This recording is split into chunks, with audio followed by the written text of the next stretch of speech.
Il faut dire qu'on voit avec la recrudescence des supermarchés, des grandes surfaces qu'on a, et aussi que notre alimentation s'est beaucoup industrialisée. Il s'avère très très important que nous sachions faire les choix parmi tout ça, parce que souvent les étiquettes sont aussi très très trompeuses. Alors nous devons également donner les informations aux individus afin qu'ils puissent bien faire les choix. Dans le temps, pour choisir un produit manufacturé, on regardait l'intérêt nutritionnel, donc les calories, les protéines, les lipides et tout. Mais aujourd'hui, ça ne devrait plus être ça.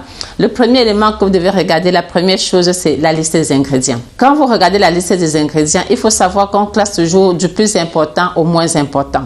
Donc, si je suis en train d'acheter, par exemple, un jus d'orange en supermarché et que le premier ingrédient, c'est l'eau. Vous devez comprendre donc que c'est de l'eau avec un peu d'arôme d'orange et autres que je suis en train d'acheter. Si je suis en train d'acheter, par exemple, parce qu'en plus, il faut regarder la quantité de matière grasse qu'on a à l'intérieur.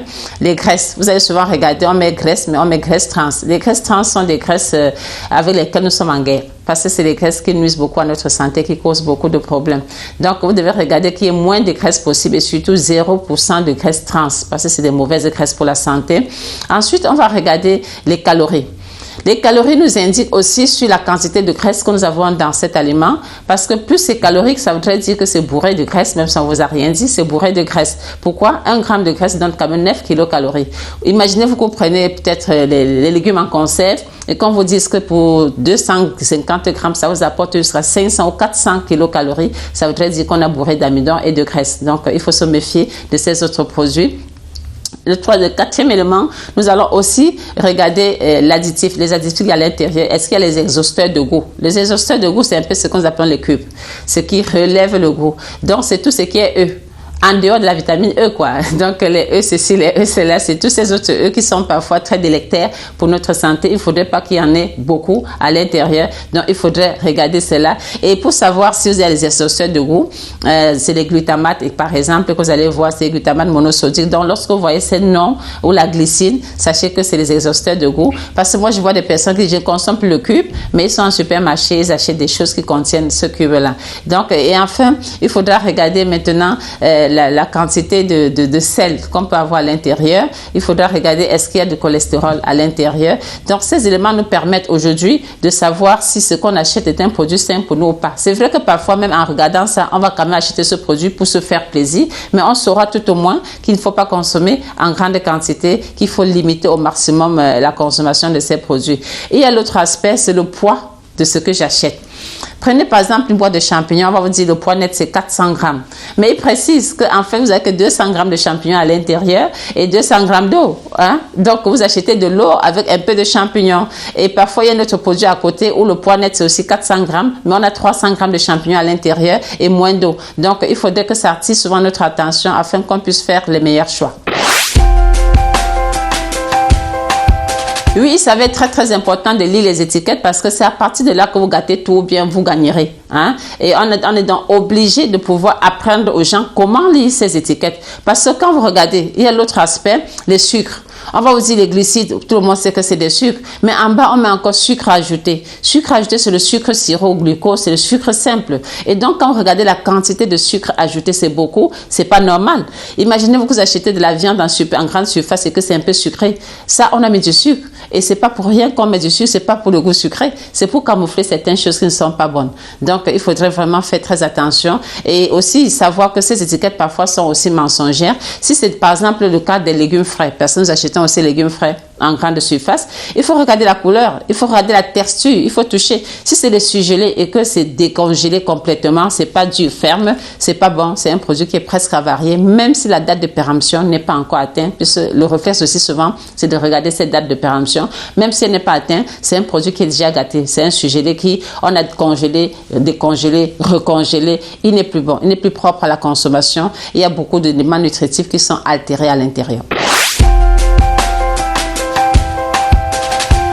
Les repères pour faire les bons choix s'il s'agit des produits de conserve.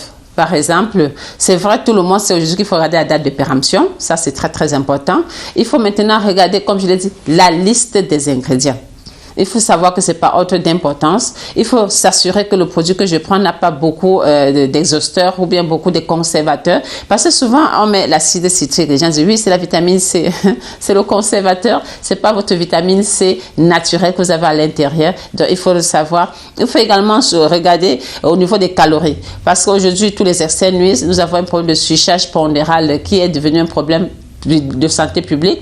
Il faut regarder, vous avez qu'un produit qui est peu calorique va avoir 150 grammes, 150 kilocalories de temps pour moi. Celui qui est un peu calorique va avoir jusqu'à 250. Très calorique, c'est 400. Donc, il faut faire très, très attention lorsqu'on achète. Il faut rapidement jeter un coup d'œil sur tout ça.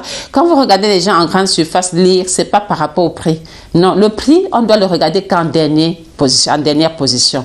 Il faut d'abord regarder les ingrédients que je suis en train d'acheter, qui est à l'intérieur de ça. Et surtout, on va aussi voir free cholestérol, surtout sur les huiles. Ça, c'est l'aberration. Les huiles végétales, ça n'a pas de cholestérol. Le cholestérol, surtout que je dérange, c'est le cholestérol animal. Donc, il ne faut plus nous blaser avec tout ça. Il faut savoir qu'aussi, qu'en fin de compte, c'est le visuel que je vois qui doit m'orienter. C'est vrai que si c'est boîte de conserve, je ne peux pas entrer dans une sardine pour voir à l'intérieur la texture de ça autour. Mais à la maison, quand je vais ouvrir, quand je vois la texture, je peux décider de ne pas consommer ou pas. Parce que c'est ça un produit impropre à ma consommation. Donc, il faut en gros la date de péremption, il faut regarder la liste des ingrédients, il faut voir les sucres ajoutés, il faut voir la matière grasse, il ne faut pas qu'il y ait des graisses trans, des graisses hydrogénées, il faut maintenant voir les calories que ça apporte. Et pour les produits frais, c'est la texture. Les légumes, il faut toucher, il faut que ce soit ferme, il faut que ce soit régulier. Les fruits, il ne faudrait pas qu'il y ait des taches, ça commencer à se gâter. Si c'est les légumineuses, donc les haricots, les pistaches, les soja, il faut éviter les moisissures, les arachides, les aflatoxines par exemple, qui vont aggraver les problèmes respiratoires chez certaines personnes. Il faudrait éviter. Si c'est des denrées comme les oignons et autres, parce qu'on retrouve ça aussi en grande surface et même sur nos marchés. Pourquoi pas? Il faut savoir que les oignons qui ont déjà des taches noires là, ou bien on a déjà enlevé toute la peau sèche là, ça, l'oignon, c'est un peu oxydé. Ça fait partie de la famille des alliums, donc l'oxygène de l'air a attaqué une partie des propriétés de cet oignon. Si c'est plutôt des trucs noirs que vous avez là-dessus, c'est des aflatoxines, c'est des aspergillus, c'est des champignons, c'est des moisissures, ça veut dire que ça a été atteint. Si vous prenez, parce que souvent on va aussi certains ceux-là moins cher, pour problèmes économiques, si vous les choisissez, il faut les cuire. Vous ne devez pas les mettre dans des hors d'œuvre. Vous ne devez pas utiliser de tels qu'on va manger cru. Donc, même si c'est pour vos viandes et autres pour accompagner vos viandes, il ne faudrait pas utiliser ces oignons qui étaient touchés.